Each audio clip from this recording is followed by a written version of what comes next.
First, I would like to congratulate the people of Libya for ending the reign of Muammar Gaddafi last week.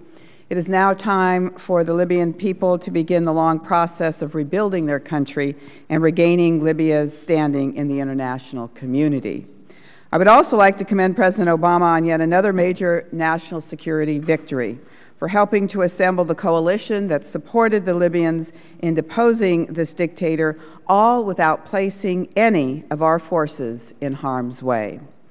Those developments in North Africa should hold some relevance for today's topic as well, because it stands as yet another example that in our increasingly interconnected world, brutal regimes cannot continue to suppress their citizens' desire for freedom and democracy. I want to thank our distinguished witnesses for being here with us today to discuss the Iranian threat, which is a discussion that has grown in significance following the foiled plot to assassinate the Saudi Arabian ambassador to the United States by an Iranian-American man allegedly acting on behalf of the Islamic Revolutionary Guard Corps Quds Force. But though this plot has refocused the debate on threats to our security from Iran, we all know that Iran has been a primary security concern for America for a long time. Earlier this year, we held a subcommittee hearing on Hezbollah that examined the close links between the Iranian government, including the Quds Force, and Hezbollah, a group responsible for devastating attacks against the U.S., including deadly bombings of the U.S. Embassy and Marine Corps barracks in Lebanon.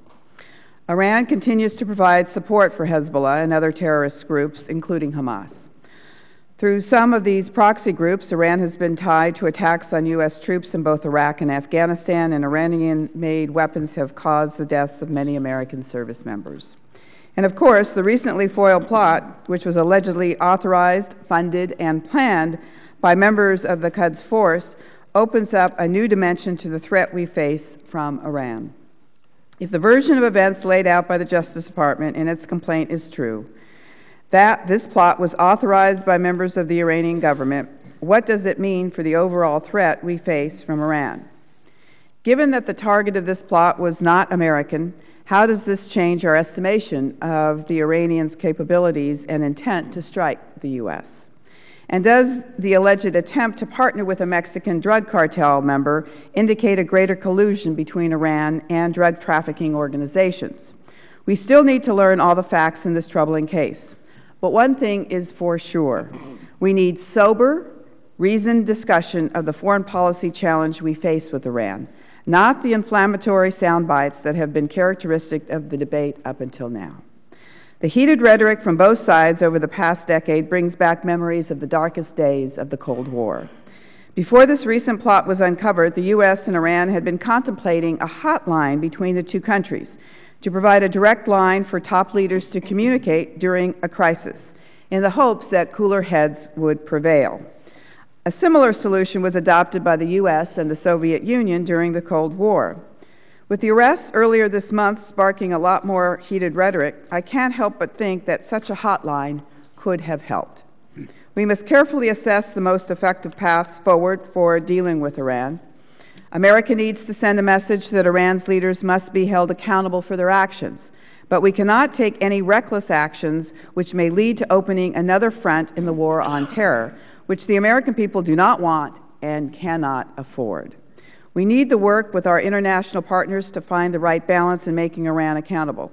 As we showed in Libya, the best approach is to build a coalition and to avoid unilateral actions. Though many people have criticized our sanctions of Iran for lacking teeth, just last week the Washington Post reported that Iran's nuclear program faced major setbacks in part due to poorly performing equipment and shortages of parts as global sanctions exert a mounting toll. Even China has recently slowed oil and energy investments in Iran to be more in compliance with the sanctions program, greatly angering the Iranians. Working with our partners will enhance our sanctions program and increase the pressure on Iran, further isolating the regime and providing a path forward that does not put our troops at risk. I hope today to gain new insights into these and other challenges in the hopes we can move forward, building a strategy for dealing with Iran that is both effective and responsible. With that, Mr. Chairman, I yield back.